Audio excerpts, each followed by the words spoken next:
Hello, dear learners. Welcome back to my channel. I hope you all are doing well. So, I'm here with the day 5 of the free BET crash course going on at bio.com. So, I have already published the day 1 to day 4 video. So, you can check it out. और आपको उससे बहुत सारा insights मिल जाएगा कि DBT में कैसे questions आते हैं और कौन कौन से टॉपिक पे फोकस करना है. And also I will request कि आप हमेशा कम्युनिटी पोस्ट देखा करें. I post so many flash cards and important aspects of the preparation, whether it is a notes related concept or questions or any kind of information. I always publish it in my community post, so please check it out. And apart from the community post, I will also request you to kindly check the shorts of my channel. Shorts में मैं 1 minute से भी छोटे time duration के videos, छोटे छोटे videos में बहुत सारे क्वेश्चंस पोस्ट करती हूँ. मोस्ट प्रोबेबल क्वेश्चंस बोल सकते हैं आप, या फिर मोस्ट एक्सपेक्टेड क्वेश्चन जो डीबीटी में आने के पूरे चांसेस हैं वो हमेशा मैं प्रोवाइड करती हूँ. और अभी आज के डेट में भी 3 से 4 शॉर्ट्स वीडियोस हो चुके हैं related to the expected questions of DBT JRF. So you can check it out और ये कंटिन्यू रहेगा till the date of the exam. So आप 1 मिनट, आपको कुछ भी नहीं देना है, सिर्फ 1 मिनट में आप 3 से 4 क्वेश्चंस प्रैक्टिस कर सकते हैं, उसके कॉन्सेप्ट देख सकते हैं, आपको मेमोराइज भी वो क्विकली हो जाएगा एक वीडियो ही देख के. तो आप उसे देखा कीजिए एंड प्लीज़ इस वीडियो को पूरा देखिएगा. इस वीडियो में हम लोग बहुत सारी इंपॉर्टेंट चीज़ें कवर करने वाले हैं, जैसे कि enzymes important for the DNA replication process, चाहे वो यूकैरियोटिक हो चाहे वो प्रोकैरियोटिक हो. एक कंपैरेटिव एनालिसिस करेंगे हम लोग. और उसके अलावा हम लोग पढ़ने वाले हैं डिफरेंट काइंड ऑफ जो रिपेयर मैकेनिज़्म है हमारे सेल में, उसे हम पढ़ेंगे और क्या क्या क्वेश्चन उससे आएंगे वो भी डिस्कस करेंगे. तो आज का ये जो डे 5 का वीडियो है वो बहुत ही ज़्यादा इम्पॉर्टेंट है. प्लीज़ वॉच इट एंड आप अपने जो भी सजेशंस हैं या जो भी क्वेरीज़ हैं आप मुझे कमेंट सेक्शन में लिख सकते हैं. And thank you so much for watching. ये जो फ्लैश कार्ड है वो अलग अलग टाइप के जो विर जीन्स होते हैं टीआई प्लाज्मिड में, दैट इज़ एग्रोबैक्टीरियम ट्यूमिफेशंस का जो टीआई प्लाज्मिड होता है, ट्यूमर इंड्यूसिंग प्लाज्मिड, उसके विर जीन्स को मैंने समराइज़ किया है. मैंने टीआई प्लाज्मिड का ऑलरेडी वीडियो डाल दिया है, आप उसे चेकआउट कर सकते हैं. और मैंने कहा था कि मैं एक समराइज्ड वे में फ्लैश कार्ड टाइप में लेके आऊँगी, तो ये वही है. इसको मैंने अपने कम्युनिटी पोस्ट में डाला है, आप वहाँ से भी इसका स्क्रीनशॉट ले सकते हैं या फिर यहाँ से भी ले सकते हैं. और इसको हमेशा मेमोराइज़ कीजिए क्योंकि ये CSIR में भी पूछा जाता है, गेट में भी और डीबीटी में भी. और सारे ही विरजेंस यहाँ पे मेंशन्ड है, जैसे कि विर ए हो गया, विर जी, विर D1 D2 E2 B H F. Sequence में किस सीक्वेंस में काम होता है और जो भी इम्पॉर्टेंट चीज़ें हैं वो मैंने मेंशन कर दिया है, जैसे कि जो ट्रांसफ़र में कौन काम करता है और उसके अलावा डिलीवरी में कौन काम करता है. तो आप इसको चेकआउट कर सकते हैं. नाउ आप स्टार्ट करते हैं आज का जो सेशन है. So we will start with the enzymes that are involved in the DNA replication process. और सबसे पहले जो हम स्टार्ट करेंगे कौन कौन से एंजाइम्स यूज़ होते हैं, तो हमें पता है कि सबसे पहले जो एंजाइम्स रिक्रूट होते हैं जो कि है रेप्लिकेशन फोर्क में. तो हम लोग वही देखेंगे कि रेप्लिकेशन फोर्क में कौन कौन से एंजाइम यूज़ होते हैं prokaryotes as well as eukaryotes में. जो प्रोटीन इनिशियली काम करती है रेप्लिकेशन प्रोसेस को इनिशिएट करने के लिए, उन्हें इनिशिएटर प्रोटीन कहते हैं. यानी सर्टेन ग्रुप ऑफ प्रोटीन्स होती हैं जिनका रोल होता है जो रेप्लिकेशन प्रोसेस है उसे इनिशिएट करना. तो हम लोग वही देखेंगे कि यूकैरियोट्स में कौन कौन से प्रोटीन इन्वॉल्व हैं और प्रोकैरियोट्स में कौन कौन से प्रोटीन इन्वॉल्व है. इस सिंगल जो मैंने टेबल डाला है, लिस्ट डाला है, ये वॉटसन का है, वॉटसन के बुक की पिक्चर है. आप चाहें तो इसका स्क्रीनशॉट ले सकते हैं क्योंकि इस पर्टिकुलर टेबल से इतने सारे क्वेश्चंस निकल के आएंगे. एंड अभी तक मुझे एक सिंगल पेपर आप बता दीजिए, या फिर अगर आपने देखा हो या मैं आपको बता दे रही हूँ कि कोई भी पेपर ऐसा आपको नहीं मिलेगा जिससे कि क्वेश्चन नहीं आया हो ये वाले टॉपिक से. हमेशा क्वेश्चन आया गया है. और इवन बी सेक्शन में 1 लाइन के क्वेश्चन स्टार्ट होते हैं, छोटे छोटे क्वेश्चंस होते हैं. सी सेक्शन CSIR का जो होता है उसमें तो कॉन्सेप्चुअल क्वेश्चंस आते ही हैं टर्म्स एंड कंडीशन के हिसाब से. लेकिन बी सेक्शन में डायरेक्ट क्वेश्चन आता है कि अगर पूछ देगा आपको कि कौन सा protein as a primase act करता है प्रोकैरियोट्स में या फिर यूकैरियोट्स में, तो आपको पता होना चाहिए. एग्जाम्पल में जैसे कि DNA G होता है एक्चुअल प्राइमेज, लेकिन आपको एग्जाम्पल में DNA B भी दे देगा, DNA C लिख देगा, DNA D लिख देगा. तो आपको उस टाइम पे पता होना चाहिए कि प्रोकैरियोट्स में कौन सा प्रोटीन था यूकैरियोट्स में कौन सा प्रोटीन था। नाम अलग अलग होता है as per the eukaryotes and prokaryotes, function जो होता है वो सेम होता है, लेकिन as per the complexity function भी थोड़ा सा डिफर हो जाता है। यानी कि अगर हम लोग बात करें अगर वो यूकैरियोट में हो रहा है या प्रोकैरियोट में, तो प्रोकैरियोट में थोड़ी सी सिंपल तरीके से चीज़ें होती हैं। हमें पता है कि प्रोकैरियोट सिंपल ऑर्गेनिजम्स होते हैं as compare to the eukaryotes, तो इसीलिए कंपैरेटिव करके ही पढ़ने से आपको ये चीज़ समझ आएगी। जो इनिशिएटर प्रोटीन होता है बेसिकली उसका फंक्शन क्या होता है, उसका फंक्शन होता है कि वो सर्टेन सीक्वेंसेस जो डीएनए में होते हैं which act as a origin, that is ORI, उसको पहचानता कौन है, उसको जाके रिकॉग्नाइज कौन करता है, certain kind of initiator proteins. So अगर हम लोग बात करें प्रोकैरियोटिक इनिशिएटर की, तो प्रोकैरियोटिक इनिशिएटर में हम लोग क्या पढ़ेंगे, DNA A, DNA B and DNA C। अभी हम लोग जो बात कर रहे हैं ये पूरा ही, ये मैंने कहाँ पे लिखा है, ये मैंने प्रोकैरियोट्स का लिखा है, तो याद रखिएगा ये जो DNA A B C है वो प्रोकैरियोटिक के इनिशिएटर हैं। अब हम लोग फंक्शन देखते हैं कि DNA A जो होता है वो सबसे पहले रिकॉग्नाइज करता है ओरिजिन ऑफ रेप्लिकेशन, यानी कुछ सीक्वेंसेस होते हैं जो कि रिपीटेटिव होते हैं, उसको जाके पहचानता कौन है और सर्च कौन करता है, रिकॉग्नाइज कौन करता है, DNA A। So it act as a recogniser of origin. अब बात आती है DNA B की, रिकॉग्नाइज कर लिया A ने, DNA B क्या करता है, DNA B करता है एज अ हेलिकेज काम। यानी DNA B का काम क्या है, DNA B is a helicase which will unwind the DNA duplex. उसके बाद फिर आता है DNA C जो कि है हेलिकेज लोडर, हेलिकेज लोडर की तरह काम करता है DNA C।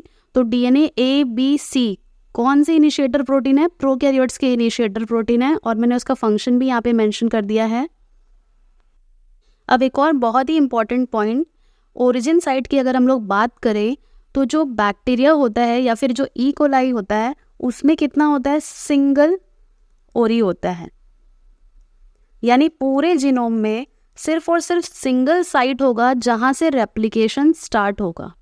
और अगर हम बात करें यूकैरियोट्स की, तो eukaryotes have multiple origin of replication site, यानी यूकैरियोट्स में ओरिजिन साइट जो होता है वो थ्रू आउट द जीनोम बहुत सारे होते हैं। लेकिन अगर हम लोग बात करें प्रोकैरियोट्स की, ई कोलाई की, तो वहाँ पे क्या होता है, सिर्फ सिंगल साइट ही होता है इन फुल जीनोम। और अगर हम लोग बात करें कि कौन से ऐसे स्पेसिफिक सीक्वेंस होते हैं तो वो भी मैं बता देती हूँ। नाउ मैं एक्सप्लेन कर देती हूँ कि कौन से ओरिजिन सीक्वेंसेस होते हैं। सबसे पहले तो जो ओरिजिन सीक्वेंसेस होते हैं जहाँ पे ये रेप्लिकेशन स्टार्ट होता है उसे हम इटेरॉन्स बोलते हैं। इटेरॉन्स मीन्स रिपीटेटिव सीक्वेंस। तो कौन से रिपीटेटिव सीक्वेंस होते हैं, तो बेसिकली अगर हम बात करें, यहाँ पे मैं बात कर रही हूँ प्रोकैरियोट्स की, तो आप कंफ्यूज मत होइएगा, ये प्रोकैरियोट्स का है। तो प्रोकैरियोट्स में क्या होता है, दो टाइप के सीक्वेंसेस रिपीट होते हैं, जैसे कि 13 मर एंड 9 मर। 13 मर कितने रिपीटेटिव होते हैं, कितने बार रिपीट होता है, 3 टाइम्स, तो इसलिए मैंने यहाँ पे 3 लिखा है। और अगर हम बात करें 9 मर की, तो वो कितने बार रिपीट हो रहा है, 5 टाइम्स। यानी 13 मर 9 मर का सीक्वेंस होता है अप्रॉक्सीमेटली 245 बेस पेयर्स का होता है। और एक चीज़ जो ध्यान रखनी है कि ये जो सीक्वेंस है वो 80 रिच होता है, यानी ये जो सीक्वेंस की हम बात करें वो 80 रिच होता है, बिकॉज 80 में क्या होता है, एडनिन एंड थाइमिन में सिर्फ 2 ही हाइड्रोजन बॉन्ड होते हैं। तो क्या होगा, कंपैरेटिवली कम एनर्जी जाएगा इसे ब्रेक करने में। अगर GC रहता तो हमें पता है कि GC में क्या होता है, ट्रिपल बॉन्ड होता है, ट्रिपल हाइड्रोजन बॉन्ड होता है, तो उसके लिए ज़्यादा एनर्जी लगेगी। इसीलिए जो इनिशिएटर सीक्वेंसेस हैं जहाँ से रेप्लिकेशन स्टार्ट होना है उनके बीच में क्या होता है, 80 रिच होता है। वो सबसे पहली बात 80 रिच क्यों होता है, क्योंकि 2 हाइड्रोजन बॉन्ड है, ईजिली वो ओपन अप हो जाएगा। अब DNA A जैसा कि मैंने बताया था, it act as a recogniser of the origin. तो वो क्या करता है, ATP के साथ जाके 9 मर वाले सीक्वेंस में बाइंड होता है। यानी ये जो DNA और ATP है ये सबसे पहले कहाँ बाइंड करेगा, यहाँ पे 9 मर वाले सीक्वेंस में। 9 मर वाले सीक्वेंस में बाइंड होके क्या होगा, मेल्ट करेगा, किसको मेल्ट करना, मतलब हाइड्रोजन बॉन्ड्स को ब्रेक करेगा एडेनिन एंड थाइमिन के बीच का। और फिर क्या करेगा, ये जो 13 मर है इस सीक्वेंस के, ये जो यहाँ पे बॉन्डिंग्स दिख रही है उसे मेल्ट करेगा, सो दैट जो DNA डुप्लेक्स है वो क्या हो जाए, ओपन अप हो जाए। तो ये स्टार्ट होता है कहाँ पे, प्रोकैरियोट्स का ये था सीक्वेंस, क्या क्या रहता है, कौन कौन सा प्रोटीन काम करता है। अब अगर वहीं हम लोग बात करें ओरिजिन साइट की, किसमें, यूकैरियोट में। सो बेसिकली यूकैरियोट में ARS बोला जाता है ओरिजिन को, that is autonomously replicating sequence. ARS का भी फुल फॉर्म पूछा जाता है, इवन ओरी का भी फुल फॉर्म पूछा जाता है, ORC भी अभी हम देखेंगे उसका फुल फॉर्म भी पूछेगा। तो ARS क्या है, it stands for autonomously replicating sequence, it act as a ORI in the eukaryotic east. अब ये ओरिजिन साइट कैसा होता है यूकैरियोट्स में, so it is of 100 base pairs and again जैसे कि मैंने प्रोकैरियोट्स में बताया, ये भी क्या रहते हैं, ये भी रहते हैं 80 रिच। 80 रिच क्यों रहते हैं, ताकि वो इजीली मेल्ट आउट हो सके। अब ये जो सीक्वेंस आप देख रहे हैं उसमें कैसा सीक्वेंस दिख रहा है आपको, A, B1, B2, B3, B4, यानी कि 5 डिफरेंट रिपीटेटिव सीक्वेंस दिख रहे हैं, जो कि अप्रॉक्सीमेटली टोटल 100 बेस पेयर्स के होते हैं, जहाँ से रेप्लिकेशन क्या होता है, स्टार्ट होता है। सो मैंने इनिशिएशन बता दिया पूरे अच्छे से कि कैसे रिकग्नाइज होता है, कौन कौन काम करता है। तो यहाँ टेबल से भी थोड़ा कंपेयर कर लेते हैं। अगर हम बात करें प्राइमेस की, तो ई कोलाई में, यानी कि ये है प्रोकैरियोट्स, ये दोनों क्या हैं, यूकैरियोट्स। तो प्रोकैरियोट्स में DNA-G जो है वो काम करता है प्राइमेस जैसा, और ईस्ट में प्राइमेस, और प्राइमेस के ही नाम से प्राइमेस होता है। अगर हम लोग हेलिकेज की बात करें तो DNA-B जो रहता है it act as a helicase, and DNA-C रहता है हेलिकेज लोडर। और उसके बाद अगर हम लोग बात करें यूकैरियोट्स की, तो MCM 2-7 कॉम्प्लेक्स हमारे यूकैरियोट में एक्ट एज अ हेलिकेज। अब उसके बाद आता है कुछ सर्टेन काइंड ऑफ प्रोटीन्स। उसके बाद जैसे ही DNA अनवाइंड होता है, वो फिर से रिवाइंड ना हो जाए, उसको कौन चेक करता है, उसको चेक करता है SSB। SSB is single stranded DNA binding protein. I again repeat, single stranded DNA binding protein. और single stranded DNA binding protein के नाम से ही होता है प्रोकैरियोट्स में। यूकैरियोट्स में इसे क्या बोला जाता है, RPA बोला जाता है। और साथ ही साथ अगर हम बात करें जो स्ट्रेस और स्ट्रेन कौन रिलीज करता है DNA में, जब DNA अनवाइंड होता है तो वो क्या होता है, बहुत एंटेंगल हो जाता है, सुपर कॉइलिंग हो जाता है। तो उस सुपर कॉइलिंग, उस ओवरबाउंडिंग और स्ट्रेस को रिलीज करने के लिए कुछ हार्मोन्स होते हैं, कुछ एंजाइम्स होते हैं, जिसे बोला जाता है टोपोआइसोमरेजेस। तो टोपोआइसोमरेजेस देखते हैं कौन कौन से हैं। तो प्रोकैरियोट्स में होता है टोपो 1 एंड टोपो 2, जिसे गाइरेज बोला जाता है प्रोकैरियोट्स में। और टोपो 1 एंड 2 यूकैरियोट्स में काम करते हैं to remove the super coiling of the DNA after its unwinding. तो ये सर्टेन काइंड ऑफ प्रोटीन्स थे जो कि काम करते थे रेप्लिकेशन फोर्क में। अब मैंने जैसे DNA-A-B-C बताया था, वैसे ही मैं बता देती हूँ कि जो ORC 1-6 है, और इसके बाद फिर है MCM 2-7 एंड देन CDC6 और CDT1। अब इनका फंक्शन देखते हैं। जैसे कि हमने बताया था कि जो DNA-A होता है वो रिकग्नाइज करता है ओरिजिन को प्रोकैरियोट्स में। लाइकवाइज ORC 1-6 जो है वो ARS को रिकग्नाइज करता है। ARS क्या है, ARS है ओरिजिन ईस्ट में, यूकैरियोट्स में, उसका नाम है ARS, ऑटोनोमसली रेप्लिकेटिंग सीक्वेंसेस। उसके बाद फिर DNA-B जो था वो हेलिकेज था प्रोकैरियोट्स में। तो लाइकवाइज MCM 2-7 हेलिकेज है, किसके केस में, यूकैरियोट्स के केस में। उसके बाद DNA-C जो था हेलिकेज लोडर था प्रोकैरियोट्स में। तो यहाँ पे CDC6 और CDT1 act as a helicase loader, जिसे हम लाइसेंसिंग फैक्टर भी बोलते हैं। यानी कि हेलिकेज तभी रन करता है रेप्लिकेशन फोर्क पे when licensing factor is present. यानी जब तक हेलिकेज लोडर इंस्टॉल नहीं होता तब तक हेलिकेज आगे नहीं बढ़ता है। तो ये था डिफरेंस दोनों के इनिशिएशन में, और इससे बहुत सारे मल्टीपल क्वेश्चंस अराइज होते हैं। आई होप कि मैंने बहुत ही प्रॉपरली इसको समझाया है, तो आप इसको नोट कर सकते हैं, छोटे छोटे पॉइंट्स थे। नेक्स्ट जो आता है क्विकली वो देख लेते हैं हम लोग, activities and function of DNA polymerases. तो अगर हम लोग बात करें पॉलीमरेज 1 की, तो जो पॉलीमरेज 1 है, पहले हम लोग प्रोकैरियोट्स देख लेते हैं, उसके बाद यूकैरियोट्स देखेंगे। पॉलीमरेज 1 जो है उसका फंक्शन क्या होता है, आरएनए प्राइमर रिमूवल या फिर डीएनए रिपेयर में। लाइकवाइज जो पॉलीमरेज 2 होता है उसका भी फंक्शन किस में होता है, डीएनए रिपेयर में। पॉलीमरेज 3 जो होता है chromosome replication, polymerase 3 holo enzyme, chromosome replication. फिर उसके बाद पॉलीमरेज 4 डीएनए रिपेयर में काम आता है, और पॉलीमरेज 5 जो है वो टीएलएस में काम आता है। TLS is for translation DNA synthesis, यानी कि जब भी रेप्लिकेशन के टाइम पे कोई एरर आता है तो पूरा जीनोम रेप्लिकेशन कंप्लीट हो फिर जाके करेक्शन हो, तो कितना वो time consuming and energy consuming है। जैसे कि अगर हम लोग कोई भी काम कर रहे हैं तो अगर उसके इनिशियल स्टेज में कोई प्रॉब्लम आ रही है तो हम वहीं उसको रेक्टिफाई करें, करेक्ट करें और फिर आगे बढ़े, तो हमारा जो फाइनल आउटपुट होगा वो क्या होगा, बहुत ही एक्यूरेट होगा।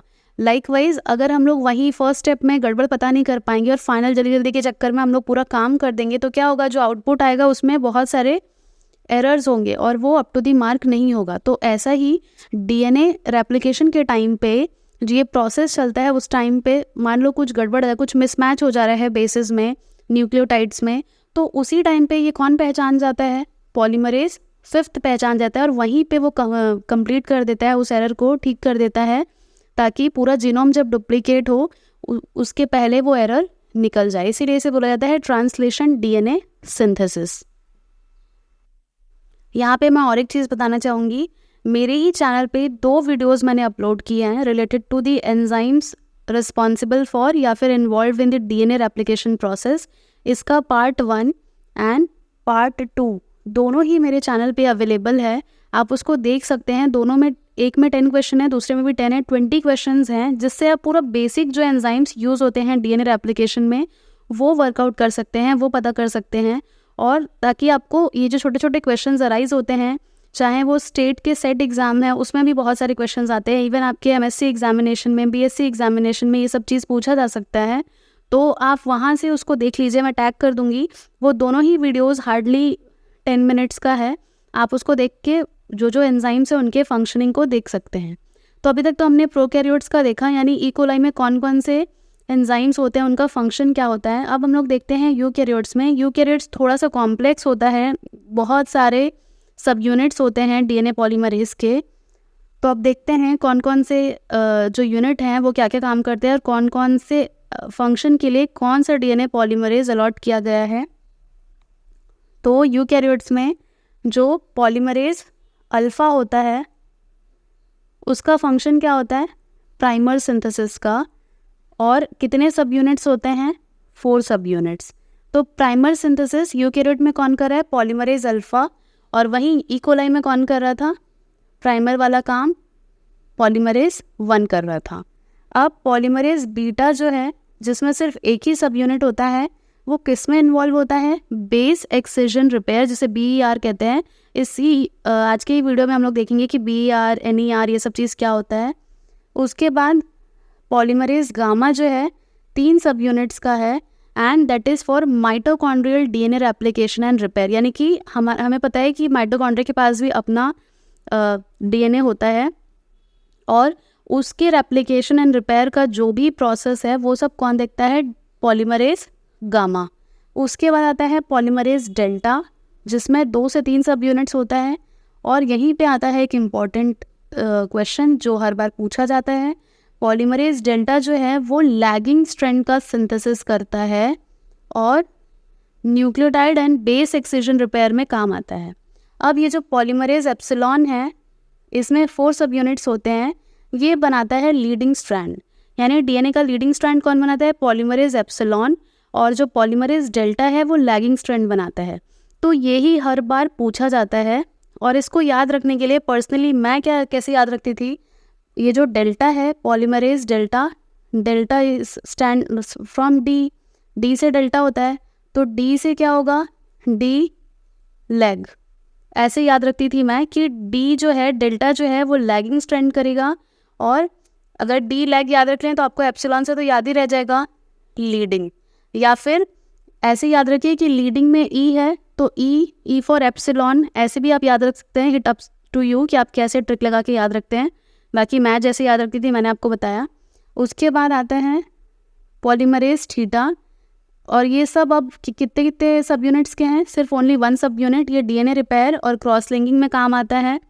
फिर उसके बाद जितने इधर फर्दर एंजाइम्स हैं वो टीएलएस में, meiosis associated DNA repair, somatic hyper mutation, ये सब में। यानी कि आपको ये शुरू का जो है वो ज़्यादा ध्यान देना है पॉलीमरेज थीटा तक। ऐसा नहीं कि उसके बाद का ध्यान नहीं दिखना है, लेकिन एक बार आप चेकआउट कर सकते हैं कि उनका क्या फंक्शन है।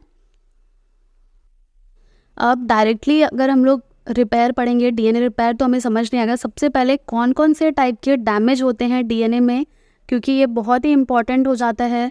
हर बार इससे क्वेश्चन आता है। अगर हम लोग म्यूटेशन की भी बात करें तो यहीं से ही क्वेश्चन अराइज होते हैं। तो अगर हम लोग बात करें डीएनए की, तो बेसिकली 3 ही मेन पॉइंटर्स हैं जिसमें हमें पढ़ना है। सबसे पहले है alkylation, oxidation and then radiation. ये 3 मेन डैमेज होते हैं हमारे डीएनए में, जिससे क्या होता है कि डीएनए का जो स्ट्रक्चर है, या तो कोई मिसमैच रिपेयर आता है, या फिर मिसमैच रिपेयर मतलब कि जो बाइंडिंग होनी है एक ही टी के साथ, टी के बजाय किसी और से बाइंड हो जाता है, वहाँ पे कुछ और बेस एनालॉग आ जाता है। तो ये सारी चीज़ें किसकी वजह से होता है? अल्काइलेशन, ऑक्सीडेशन या फिर रेडिएशन। अगर हम लोग बात करें अल्काइलेशन की, तो जो अल्काइलेशन होता है उसमें या तो मिथाइल ग्रुप या इथाइल ग्रुप यानी CH3 या C2H5 ग्रुप जो हैं वो ट्रांसफ़र होते हैं कहाँ पे?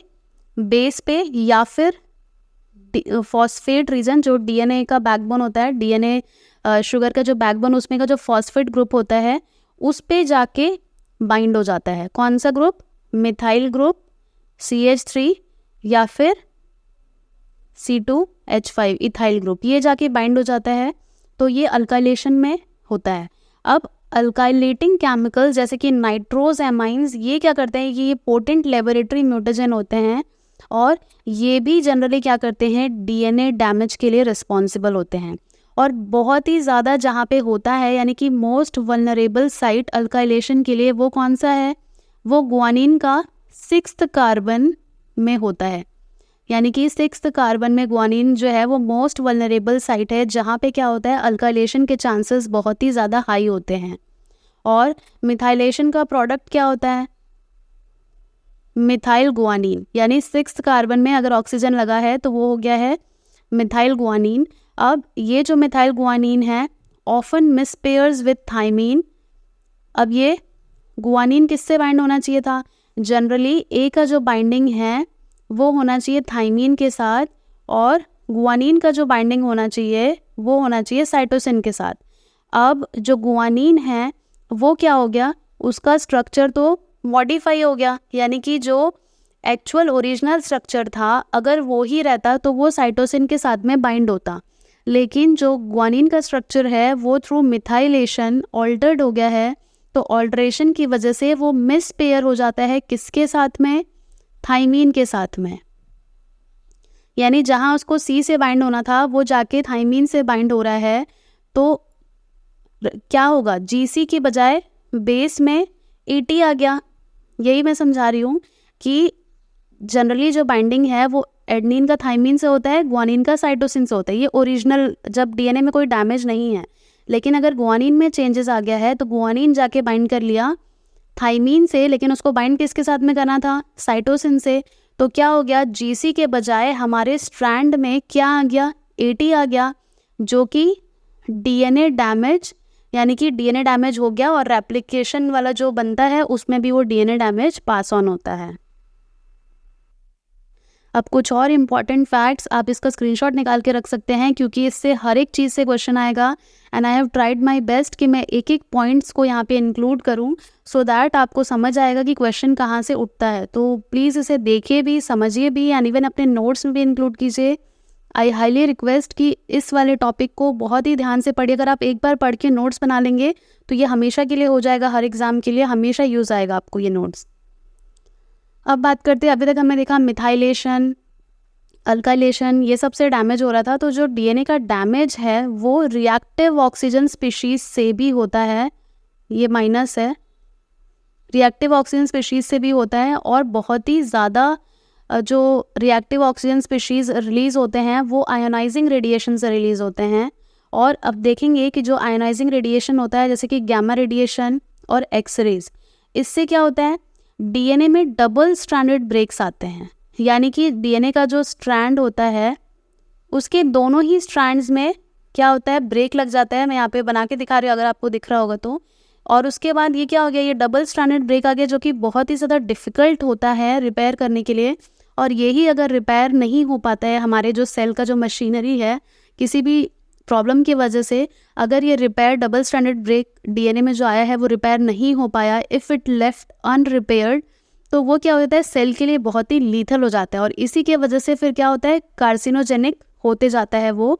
यानी कि ये जो गामा रेडिएशन है, जैसे ही ये बढ़ा एक सेल से दूसरे सेल, तीसरे cell, and that is how cancer arises radiation के थ्रू।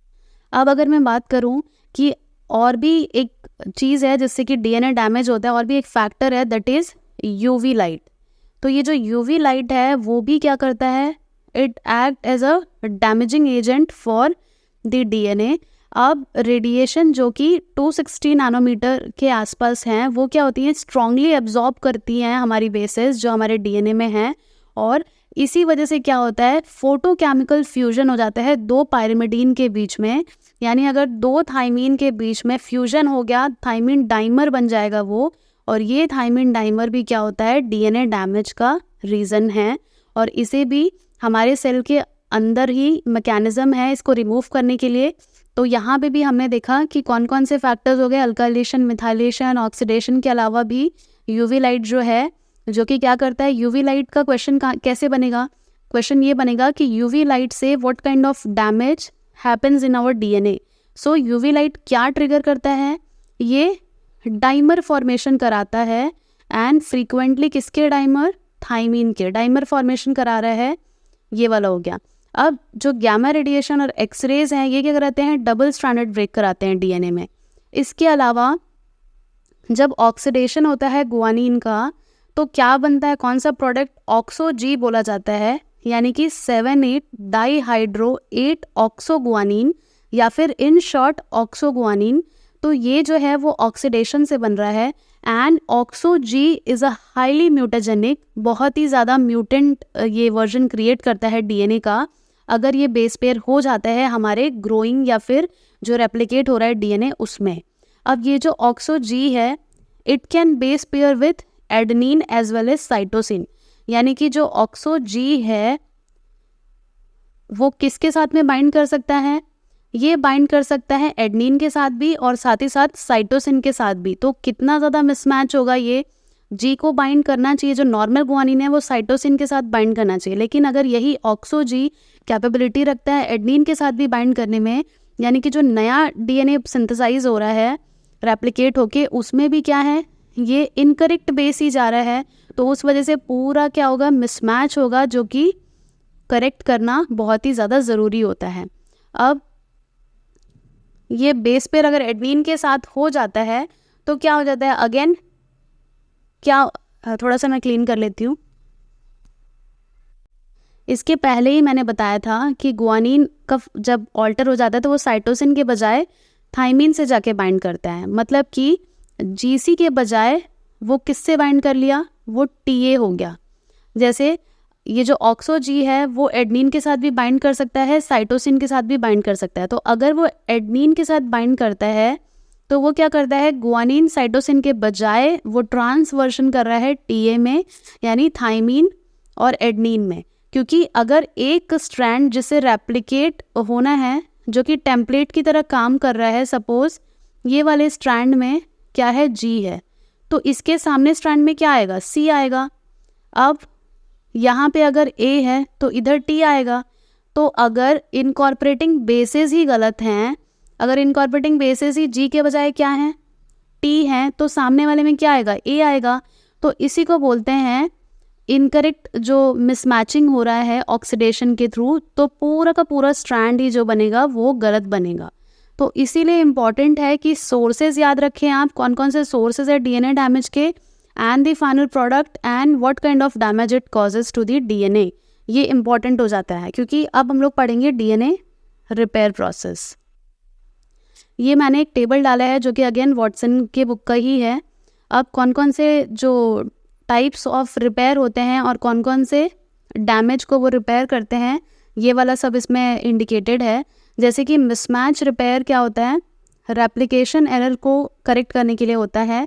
कौन कौन से एंजाइम्स होते हैं वो आपको यहाँ से एक चार्ट की तरह आप देख सकते हैं, बाकी मैं एक एक करके एक्सप्लेन करूँगी तभी आपको समझ आएगा।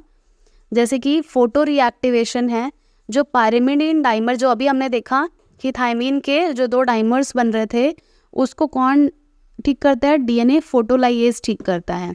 वैसे ही base excision repair that is BER वो डैमेज्ड बेसिस के लिए होता है। जो कौन सा एंजाइम रिस्पॉन्सिबल है उसे ठीक करने के लिए, डीएनए ग्लाइकोसिलेज उसको ठीक करता है।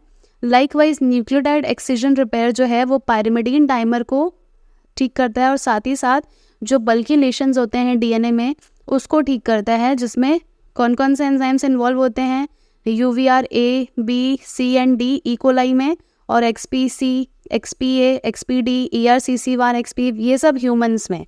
और डबल स्टैंडर्ड ब्रेक रिपेयर जो हमने देखा था आयनाइजिंग रेडिएशन से हो रहा था, वो किस टाइप का डैमेज क्रिएट करता है, डबल स्टैंडर्ड ब्रेक क्रिएट करता है, जिसमें कौन कौन से एंजाइम है इकोलाई में, REC-A एंड REC-BCD। उसके बाद ट्रांसलेशन डीएनए सिंथेसिस क्या होता है, पायरिमिडीन डाइमर अगर बन गया है या ए प्यूरिनिक साइट हो गया है या बल्कि लेशंस आ गए, बल्कि एडक्ट मतलब बहुत सारे एडिशंस एक ही जगह में हो गए, मतलब मास में गड़बड़ी हो गई है, सिर्फ एक ही बेस में गड़बड़ी नहीं है, बहुत सारी चीज़ें एक ही जगह में गड़बड़ हो जाती है, तो उसे बोलते हैं बल्कि लीशन या फिर बल्कि एडक्ट। वहाँ पे कौन कौन से एंजाइम्स है ये भी मेंशन्ड है। तो इस टेबल को भी आप ऐसे स्क्रीनशॉट निकाल के रख सकते हैं ताकि ये आपको एक बार में समराइज करने के लिए इजी रहे। जैसे कि ये है फोटो रिएक्टिवेशन वाला प्रोसेस। फोटो रिएक्टिवेशन वाला जो प्रोसेस है वो कब होता है, जब यूवी रेस से थायमीन डाइमर का फॉर्मेशन होता है। यूवी रेस से क्या फॉर्म हो गया, थायमीन डाइमर। अब इसको करेक्ट करने के लिए कौन काम में आता है, डीएनए फोटोलाइएज। जैसे कि ये नॉर्मल हमारा बेस था, ये एक्सपोज हुआ यूवी लाइट से, तो यूवी लाइट से यहाँ पे आप देख सकते हैं कि थायमीन के 2 डाइमर्स बने, यहाँ पे यूवी लाइट स्ट्राइक हो रहा है, तो ये जो टी जो पास में थे इनके बीच में डाइमराइजेशन हो गया। अब डीएनए फोटोलाइएज जो है वो आएगा एक्शन में।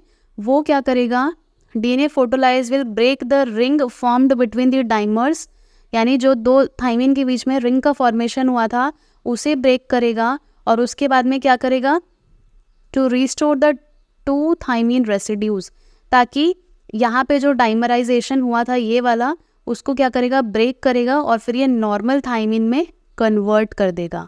तो इसमें फंक्शन किसने किया, इसमें फंक्शन किया फोटोलाइएज ने। तो ये याद रखना है, फोटो रिएक्टिवेशन में कौन सा जो फैक्टर है वो काम करता है, वो काम करता है डीएनए फोटोलाइएज।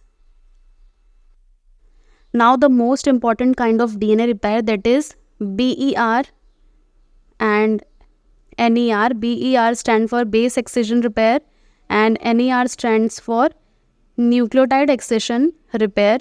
अब ये जो डीएनए रिपेयर हैं वो बहुत ही ज़्यादा कॉमन है, बहुत ही ज़्यादा यूज़ होने वाले डीएनए रिपेयर मैकेनिज्म हैं। अब इसमें क्या होता है, जब भी हमारे डीएनए में डैमेज्ड बेसेस आ गए हैं तो क्या होता है, तब ये वाला जो 2 मैकेनिज्म है वो ट्रिगर होता है, यानी वो काम होता है। यानी इसका फंक्शन क्या हो गया, BER और NER का इसका फंक्शन हो गया remove and replace altered basis. अब अगर हम लोग बात करें पर्टिकुलरली बेस एक्सिजन रिपेयर की, तो ये क्या करता है, ये बेस फ्लिपिंग मैकेनिज्म से जो डैमेज्ड बेसिस हैं उनको रिमूव करता है। अब कौन सा प्रिंसिपल एंजाइम है जो बेस एक्सिजन रिपेयर में काम आता है, तो वो है डीएनए ग्लाइकोसिलेज। अब ये क्या करता है, ये रिकॉग्नाइज करता है and at the same time it eliminates the damaged base by hydrolysing the glycosidic bond. अब ग्लाइकोसिडिक बॉन्ड होता है शुगर और बेस के बीच में, तो उसको क्या करता है, अगर वो बेस डैमेज्ड बेस है तो वो क्या करेगा, वो कट कर देगा, हाइड्रोलाइज कर देगा उस ग्लाइकोसिडिक बॉन्ड को, and once the glycosidic bond is removed या एलिमिनेटेड या हाइड्रोलाइज्ड, तो क्या होगा, जो डैमेज्ड बेस है वो भी निकल जाएगा। अब कुछ की पॉइंट्स, जैसे कि जो डीएनए ग्लाइकोसिलेज होता है वो क्या होता है, वो लीशन स्पेसिफिक होता है, यानी कि हर टाइप के रिपेयर में एक ही डीएनए ग्लाइकोसिलेज काम करे ये ज़रूरी नहीं है। सेल्स जो होती हैं हमारी उसमें मल्टीपल टाइप के डीएनए ग्लाइकोसिलेजेस होते हैं, यानी विथ डिफरेंट स्पेसिफिसिटीज़ होते हैं। जैसे सर्टेन काइंड ऑफ डैमेज हुआ तो एक डीएनए ग्लाइकोसिलेज आया, फिर कुछ दूसरा टाइप का डैमेज हुआ तो ज़रूरी नहीं है कि जो पहला रिपेयर किया था वही एक्टिवेट हो, उसकी जगह पे कोई दूसरा आएगा एज पर दी स्पेसिफिसिटी, यानी what kind of damage it was, तो उसके अकॉर्डिंगली उस स्पेसिफिसिटी का डीएनए ग्लाइकोसिलेज एक्टिव होगा। अब a specific glycosylase recognise uracil. Uracil कब बनता है? It is generated as a consequence of deamination of cytosine. उसके बाद फिर जैसे कि यूरेसिल रिकॉग्नाइज करने के लिए अलग से डीएनए ग्लाइकोसिलेज होगा। उसके अलावा जो ऑक्सो जी है, जो हमने देखा था ऑक्सीडेशन से जो बन रहा है, गुआनिन का जो रेसिड्यू चेंज हो जा रहा है, उसके लिए क्या होता है, अलग ग्लाइकोसिलेज है। अगर हम लोग बात करें ह्यूमन सेल्स की, तो human cells have till date 11 different kind of DNA glycosylase, जो कि एक अगेन इम्पॉर्टेंट पॉइंट बन जाता है क्वेश्चन का। तो इतने में हमने क्या पढ़ा कि नेशन स्पेसिफिक होता है, अलग अलग टाइप का होता है। ये थोड़ा फास्ट फॉरवर्ड हो रहा है अग्री, लेकिन हमारे पास अभी टाइम नहीं है ज़्यादा, और crash course is all about quick revision. ऐसा नहीं होता कि आपने एक भी बार नहीं पढ़ा है और आप क्रैश कोर्स में आ रहे हैं, आपने पहले से भी पढ़ा होगा इसे। ये जो फिगर है वो है बेस एक्सिजन रिपेयर का, जिसमें क्या हो रहा है वो स्टेप बाय स्टेप देखते हैं। ये यूरेसिल ग्लाइकोसाइलेज रिएक्शन का है, यानी कि जो मैंने बताया था कि हर एक स्पेसिफिक लीशन के लिए एक स्पेसिफिक ग्लाइकोसिलेज रहता है, तो ये यूरेसिल ग्लाइकोलेज रिएक्शन का एक एग्जाम्पल है, जिसमें क्या हो रहा है कि यूरेसिल ग्लाइकोसिलेज क्या करेगा, ग्लाइकोसिडिक बॉन्ड को क्लीव करेगा। यानी कि यहाँ पे देखिए कि ये जो है यूरेसिल वो बाइंडेड है। अब यहाँ पे ही साइट है, यहाँ पे क्या होगा, कट होगा ग्लाइकोसिलेज क्लीवेज हियर, यानी कि ये जो यूरेसिल ग्लाइकोलेज है वो क्या करेगा, ये ग्लाइकोसाइलेज क्या करेगा, इसको कट करेगा यहाँ पे, और कट करने से क्या करेगा, ये जो साइट है वो तो खाली हो जाएगा। यानी यहाँ पे अभी यूरेसिल है, वो जो यूरेसिल है वो अगर रिमूव हो जाएगा तो यहाँ पे कौन सा साइट क्रिएट होगा, ए पायरिमिडिनिक साइट क्रिएट होगा। यानी कि ज़रूरी नहीं कि सिर्फ ए पायरिमिडिनिक साइट क्रिएट हो, ए प्यूरिनिक भी हो सकता है। जैसे कि अगर प्यूरिन वहाँ से हट रहा है तो वो ए प्यूरिनिक हो जाएगा, और अगर पायरिमिडीन, जैसे कि यहाँ पे यूरेसिल हट रहा है तो यूरेसिल एक पायरिमिडीन है, तो ए पायरिमिडिनिक साइट क्रिएट हो गया। यानी कि ये जो यहाँ पे था वो रिमूव हो गया, तो यहाँ पे ये एरिया जो है वो खाली हो गया। अब उस एरिया में क्या होगा, किसका फंक्शन यहाँ पे एक्टिव होता है, एपी एंडोन्यूक्लियस का फंक्शन आता है। यानी कि एपी एंडोन्यूक्लियस क्या करता है, it makes a cut here और 3-OH प्रोवाइड करता है। यानी कि एक 3-OH प्रोवाइड किया, जिससे कि डीएनए पॉलीमरेज 1 क्या करे, वहाँ से अपना काम शुरू करे और फिर गैप को फिल कर दे। Gap is filled by DNA polymerase 1 using the 3' end. तो इस तरह से ये जो रिमूवल है डैमेज्ड बेस का होता है in case of base excision repair में। तो आपको ये ग्लाइकोसाइलेज याद रखना है, और फिर ये एपी एंडोन्यूक्लियस याद रखना है, ए पायरिमिडिनिक एंडोन्यूक्लियस। और उसके बाद फिर आपको क्या याद रखना है, उसके बाद आपको याद रखना है कि गैप कौन फिल करता है। तो गैप जो है वो डीएनए पॉलीमरेज 1 फिल करता है। नेक्स्ट देखते हैं, अभी तक हमने BER देखा, अब देखते हैं quickly NER। NER is for nucleotide excision repair. और अगर हम लोग बात करें ई कोलाई की, तो ये ई कोलाई में 4 प्रोटीन्स यूज़ होते हैं, that is UVRA, B, C and D। अब ये जो एक्सिजन रिपेयर है वो BER से कैसे डिफरेंट है, तो डिफरेंट ऐसे है कि जो NER है वो किसी पर्टिकुलर लीशन को रिकॉग्नाइज नहीं करता है, रैदर ये डिस्टॉर्शन पे काम करता है।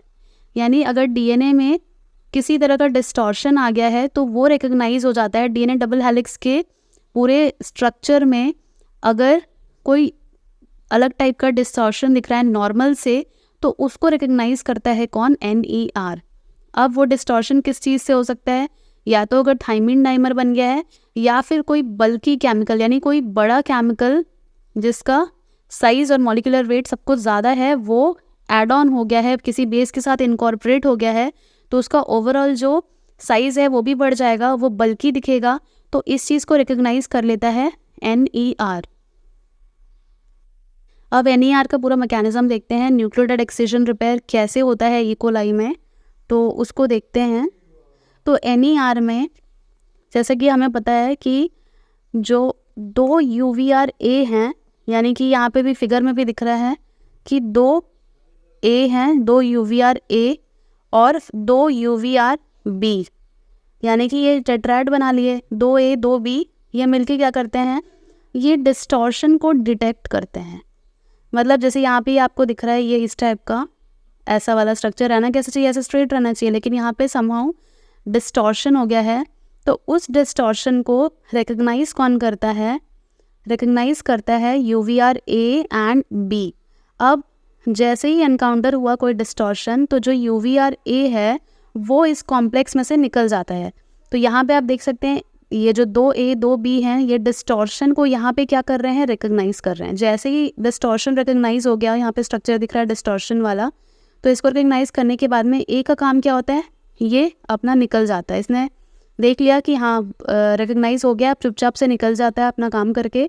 उसके बाद जो रिमेनिंग डाइमर है, यानी 4 में से 2 चले गए तो 2 बचे, तो UVRB जो है वो DNA को क्या करते हैं, मेल्ट करते हैं। तो आप यहाँ पे देख सकते हैं कि जो B वाला स्टेप है उसमें क्या हो गया, DNA मेल्ट हो गया, A जा चुका है। उसके बाद कौन आता है, UVRB फंक्शन क्या करता है, अब वो रिक्रूट करता है किसको, UVRC को। UVRC जो है वो क्या करता है, एक इंसिजन लगाता है, ये है UVRC।